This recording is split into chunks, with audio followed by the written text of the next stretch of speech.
కంచిలో ఏకాంబరేశ్వరుడు, లేదా అరుణాచలంలో అగ్నిలింగం, కాశీలో విశ్వనాథలింగం, ఇలాంటి శివాలయాల్లో శ్రీశైలంలో మల్లికార్జున లింగం, ఇవన్నీ స్వయంభూ శివలింగాలు. తమంత తాముగా ఏర్పడ్డ, ఎవరు ప్రతిష్ఠ చేయలేదు. స్వయంభూ శివలింగం దగ్గరికి వెళ్ళి మీరు ఒక్కసారి అభిషేకం చేశారనుకోండి, కొన్ని కోట్ల పర్యాయములు మీరు అభిషేకం చేశారు అని వేస్తారు.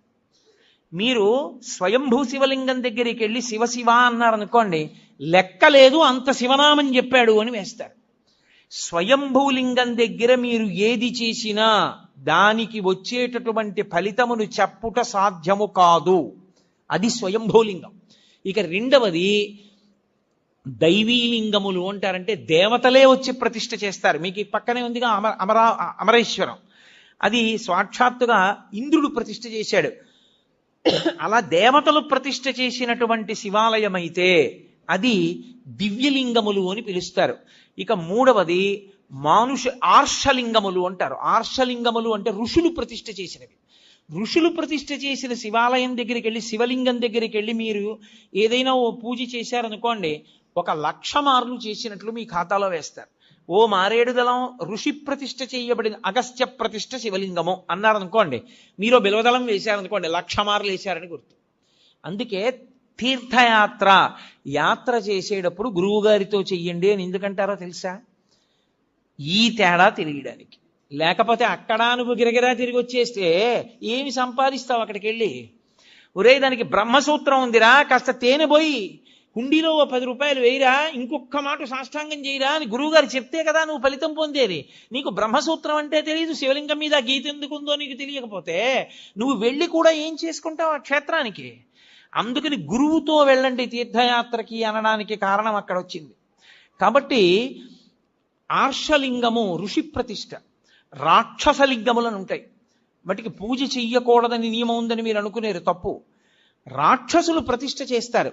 రాక్షసుల చేత ప్రతిష్ఠింపబడినటువంటి లింగం దగ్గరికి వెళ్ళి పూజ చేస్తే 10,000 రెట్ల ఫలితాన్ని ఇస్తారు. మానుషలింగములు అంటారు. మనుష్యులు ప్రతిష్ఠ చేసినటువంటి శివలింగాలు. ఇదిగో ఇప్పుడు ఇక్కడ ఉన్నటువంటి దేవాలయంలో ఉన్నటువంటి శివలింగం. అటువంటి శివలింగాలు మీరు దర్శనం చేసుకుని, అభిషేకం చేసుకుని, పూజ చేసుకుని మీ భక్తి చేత ఇతోధికంగా దాన్ని పెంచుకోవాలి. బాణలింగము అని ఒక లింగం. బాణలింగము నర్మదా నది ప్రవాహమునందు నీటి ఉరిపిడికి రాళ్ళు శివలింగాలుగా మారుతాయి. వాటిని బాణం అంటారు. అసలు నిజంగా పంచాయతనంలో బాణమే ఉండాలి. కాబట్టి బాణలింగము అంటారు. ఆ బాణలింగం సృష్టిలో తనంత తానుగా నీటి ఉరిపిడికి వస్తుంది. అలాగే చిట్ట చివర వచ్చేటటువంటిది దైవీలింగము. ఇందాక నేను మీతో మనవి చేశానే, అరకు లోయలో పడితే వస్తుంటుంది శివలింగం అని. అలా వచ్చినటువంటి శివలింగాలు. శివలింగాలు ఇన్ని రకాలుగా వస్తాయి. కారణం ఏంటంటే కేవలము మనుష్యుల్ని ఉద్ధరించుట కొరకు.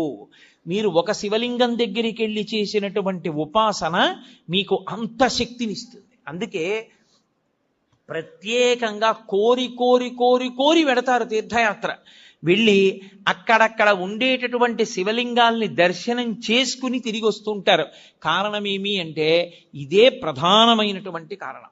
ఒక చోటుకి వెళ్ళి మీరు చేసినటువంటి ఫలితానికి, వేరొక చోటుకి వెళ్ళి మీరు చేసిన ఫలితానికి చాలా తేడా వచ్చేస్తుంది.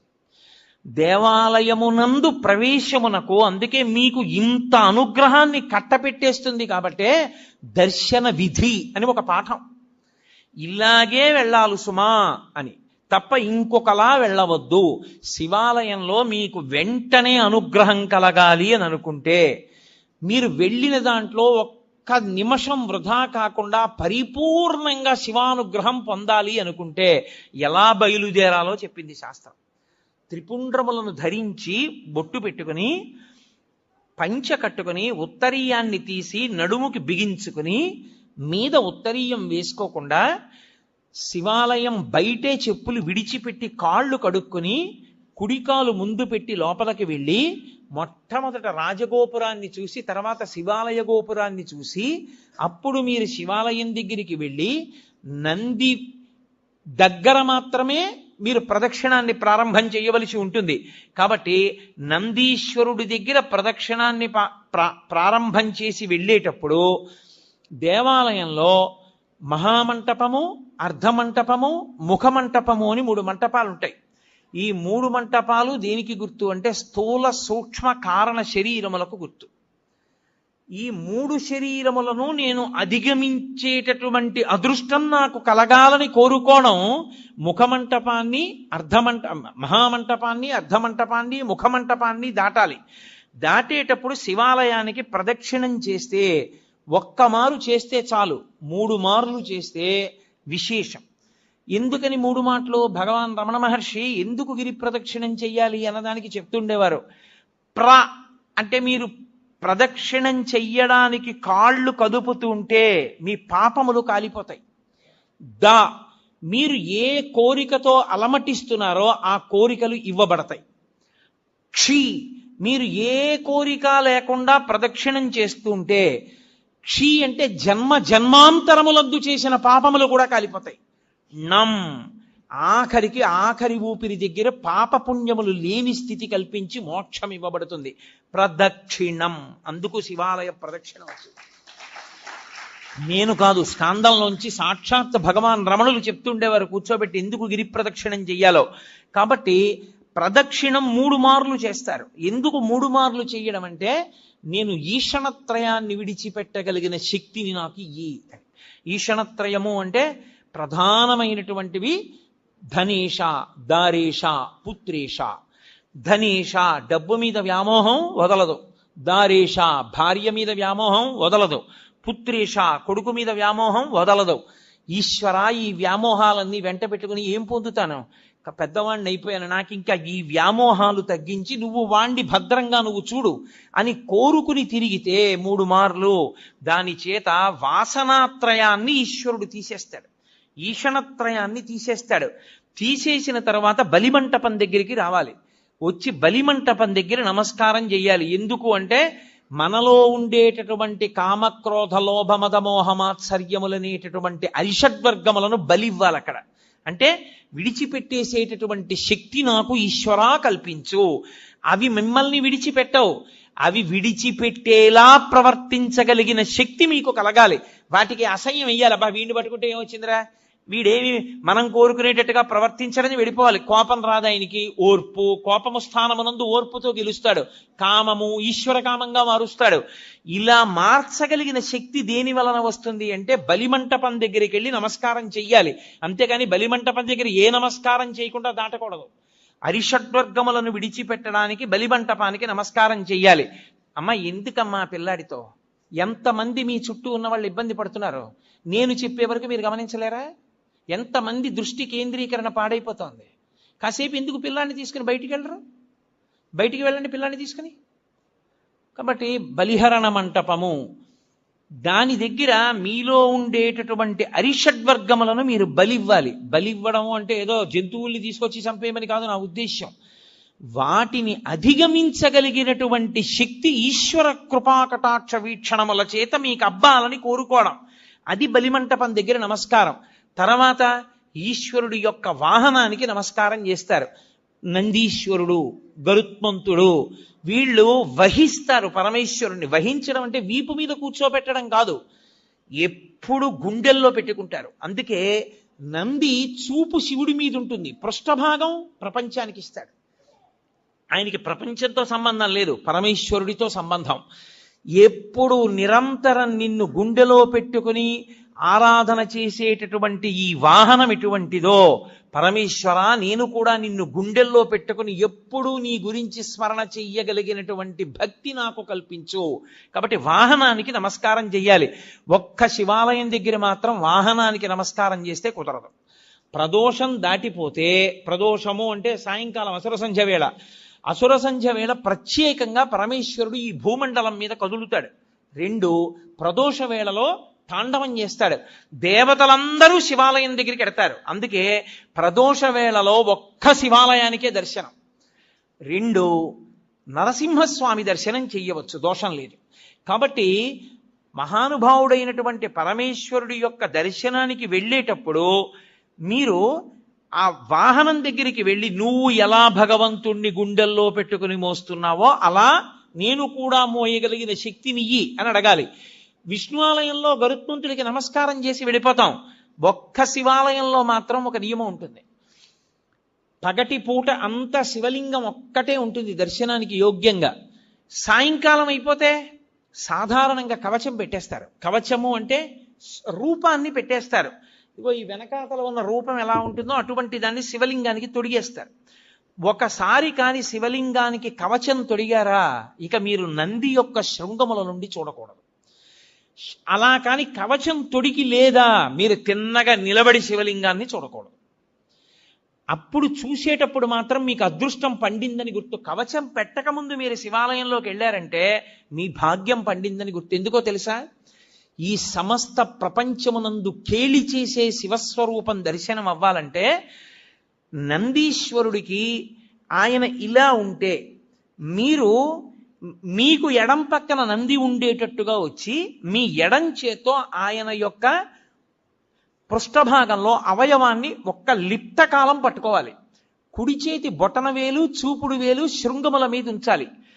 ఉంచి వృషస్య వృషణం స్పృష్ట్వా శృంగమధ్యే శివాలయం దృష్ట్వా క్షణం నరోయాతి కైలాసే శివదర్శనం ఇలా పెట్టి తర్వాత ఎడం చేత్తో పట్టుకుని ఒక్కసారి ఇలా నొక్కి వదిలేయాలి.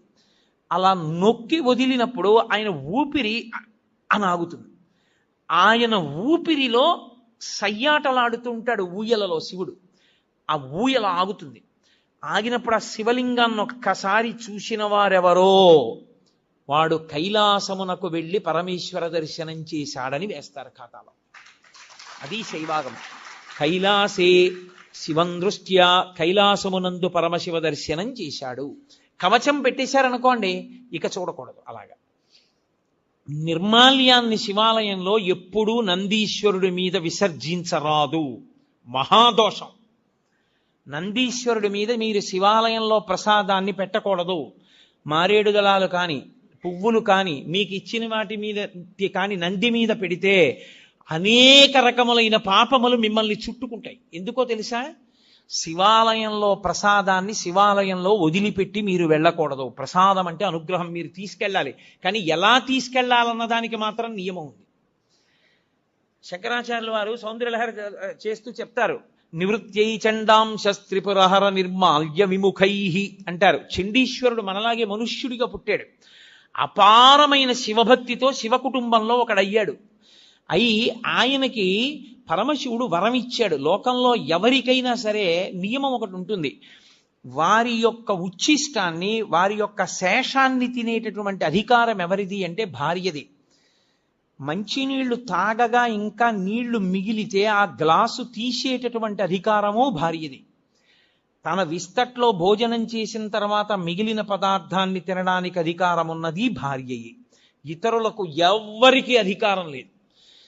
అలా ఒక్క భార్య తినాలి.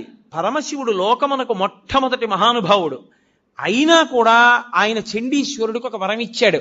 నేను తినగా మిగిలినదేదో అది పార్వతి కూడా ముట్టడానికి వీల్లేదు, నువ్వు తింటావు. కాబట్టి నివృత్యై చండాంశ త్రిపురహర నిర్మాల్య విముఖై. అందుకే మీరు శివాలయంలో కొబ్బరికాయ ఇచ్చారనుకోండి, కొట్టి మీకు ఇచ్చారనుకోండి, మీరు దాన్ని ప్రీతితో చూడకూడదు. దాన్ని అలా చేత్తో పట్టుకుని మారేడు దళాలు చండీశ్వరుడి దగ్గరికి వెళ్ళాలి. చండీశ్వర స్థానంలో ఆయన ఎప్పుడు ధ్యానముద్ర యందు కూర్చుని ఉంటాడు. దురదృష్టం ఏంటంటే చండీశ్వర స్థానం మీద ఏ శివాలయంలోనూ శ్రద్ధ ఉండదు.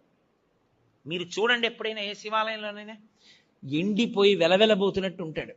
అసలు శివాలయంలో 8వ శివస్వరూపం అది. అంత జాగ్రత్తగా ఉంచాలి దాన్ని. అక్కడికి వెళ్ళి మీరు చిటిక వెయ్యాలి. చిటికెల చండీశ్వరుడు అంటారు. ఆయనకి చెవుడు కాదు, ఆయన ధ్యానమునందు ఉంటాడు. ఆయన కళ్ళు విప్పుతాడు. కళ్ళు విప్పి చూస్తాడు, ఎందుకు చిటిక వేశావు అని.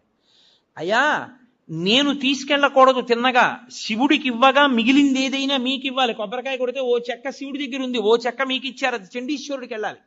కానీ ప్రసాదంగా తీసుకెడదాం అనుకుంటున్నాను, మీరు అనుగ్రహించండి, ఇలా చూపించాలి. మీరు పట్టుకెడుతున్న దాంట్లో ఏదో కొద్దిగా అలా చూపించాలి. చూపిస్తే ఆయన చూసి సంతోషిస్తాడు. తీసుకో, నేను ఇచ్చాను నీకు ప్రసాదం అంటాడు. ఇప్పుడు చండి ముఖంగా మీకు ప్రసాదం రావాలి. అంతేగాని నందీశ్వరుడు వదిలిపెట్టమని ఏ శివాగమంలో ఉందో నాకు చూపించండి. ఎక్కడా లేదు. ప్రతి దేవాలయంలో అర్చకులు చేస్తున్న తప్పది. నందీశ్వరుడి మీద పెట్టేయండి అని చెప్తున్నారు. పరమ దోషం. నంది మీద పెడితే కింద పడుతుంది, కింద పడితే వెనక వచ్చిన వాడు తొక్కుతాడు, తొక్కితే ఆ పాప నీకు అడికి పెడుతుంది. పుష్పదంతుడని శివమహిమ్నా స్తోత్రం చేశాడు. ఆయన అదే పనిగా రాజుగారి తోటలో పువ్వులన్నీ పట్టుకుపోతుండేవాడు. పట్టుకుపోతుంటే కనపడేవాడు కాడు గంధర్వుడు. రాజుగారికి కోపం వచ్చింది, వీడిని పట్టుకోలేకపోతున్నాం, శివాలయంలో వాడినటువంటి పువ్వులు తెచ్చి చల్లండి కింద ఆకులు, వాడు రాత్రి వచ్చి తొక్కుతాడు, వాడి శక్తి పోతుంది అన్నాడు. చల్లేశారు. ఆయన తెలియక భూమి మీద దిగాడు పూల తోటలో, తొక్కగానే ఆయన శక్తి పోయింది, పట్టుకుని బంధించారు. అప్పుడు ఆయన శివమహిమ్నా స్తోత్రం చేశాడు. నందీశ్వరుడి దంతాల మీద ఉంటాయి ఇప్పటికీ ఆ శివమహిమ్నా స్తోత్ర శ్లోకాలు. ఒకప్పుడు నేను మహాభక్తుడను ఒక ఆయన వెళ్ళి పరమేశ్వరుడి దగ్గర శివమహిమ్నా స్తోత్రం జరిగితే నంది పళ్ళికి లిజ్జట్టిలాగా ఆయన పళ్ళ మీద కనబడ్డాయి ఆ శ్లోకాలు. ఇక్కడ నువ్వు జరుగుతాయంటే నా పళ్ళ మీద రాసుకున్నాను బట్టి నేను అంత శక్తివంతములు శివమహిమ్నా స్తోత్రం. కాబట్టి ఆ గంధర్వుడు శివమహిమ్నా స్తోత్రం చేస్తే మళ్ళీ శక్తి వచ్చి వెళ్ళిపోయాడు. కాబట్టి శివ నిర్మాల్యాన్ని తొక్కకూడదు. తొక్కకూడని శివ నిర్మాల్యాన్ని ఆ నందీశ్వరుడి మీద పెట్టించడం ఏంటి తప్పు కాదు. విభూతి దాని మీద చల్లేయండి అన్నాం, నిర్మాల్యం నంది మీద పెట్టి వెళ్ళిపోండి అన్నాం. అసలు శివాలయంలో ఉన్న అర్చకులు మొదట తెలుసుకోవాలని, అలా మనం చెప్పకూడదు. చండీశ్వర స్థానానికి చూపించి మీరింటికి పట్టుకెళ్ళండి అని చెప్పాలి. ఆ మారేడు దళం చక్కగా మీరింటికి పట్టుకెళ్ళచ్చు, కళ్ళకు అద్దుకోవచ్చు, ఎక్కడో నీళ్లలోనో మొక్కలోనో పెట్టేసేయచ్చు. మీ ఇంటికి పట్టుకెళ్ళాలి, గడప దాటాలి ప్రసాదం. గడప దాటి ఇంటికి వస్తేనే శివానుగ్రహం. మీరు ఎక్కడో వదిలిస్తే ఇంకా ప్రసాద తిరస్కారం చేస్తే మీకు అనుగ్రహం ఎక్కడి నుంచి వస్తుంది? మీరు నంది మీద పెట్టి కింద బారేసి అదే ప్రసాదం తీసుకోవాల్సిన విధానం శివానుగ్రహాన్ని పొందడానికి. కాబట్టి ఒక్క శివాలయంలో మాత్రం వాహనం దగ్గరికి వెళ్ళేటప్పటికి నియమం మారుతుంది. అక్కడికి వెళ్ళి నమస్కారం చేసి వెళ్ళిపోతానంటే కుదరదు. మీరు కవచం పెట్టకపోతే ఆయన శృంగములలోంచి శివదర్శనాన్ని చెయ్యవలసి ఉంటుంది. చేశారు, ప్రదక్షిణం చేసి వచ్చారు, ప్రదక్షిణం చేశారు, 3 మంటపములను దాటారు. ఇప్పుడు మీరు శివసన్నిధి యందు నిలబడ్డారు. నిలబడితే లోపల ఎప్పుడైనా సరే ఒక విషయాన్ని జ్ఞాపకం పెట్టుకోండి, ఏ దేవాలయం లోపల అయినా విద్యుత్ దీపం వెలిగితే ఉత్తర క్షణంలో ఏ పని చేసినట్లు గుర్తో తెలుసా? మీ గురువు గారి పట్ల మీరు అపచారం చేశారని గుర్తు. మీ గురువుని తిరస్కరిస్తే, మీ గురువుకి అపచారం చేస్తే, మీ గురువుని విమర్శిస్తే, మీ గురువుని చులకన చేస్తే ఏ దోషం వస్తుందో అంతరాలయంలో విద్యుత్ దీపం పెడితే అదే దోషం వేస్తారు. అందుకే మీరు ఇప్పటికీ చూడండి, ఏ పెద్ద పెద్ద గుళ్ళల్లోనూ ఎలక్ట్రిక్ లైట్ వేయరు. ఎందుకు వెయ్యరో తెలుసా? ఒక్కటే కారణం, అంతరాలయంలో ప్రధానమూర్తి దగ్గర వెలిగే దీపమే గురువు. గురువు ఒక్కడి అనుగ్రహంతో ఈశ్వరుడు కనపడతాడు. ఆయన అక్కర్లేదని తీసేస్తే త్రిశంకుడు అయిపోయినట్టు గుర్తు. నాకు ఆ దీపపు కాంతిలో కనపట్టలేదు, నేను ఎలక్ట్రిక్ లైట్ పెట్టుకుంటానంటే నువ్వేం గురువా, నువ్వు మాకు అక్కర్లేదని చెప్పి ఇంకొన్ని పెట్టినట్టు లెక్క.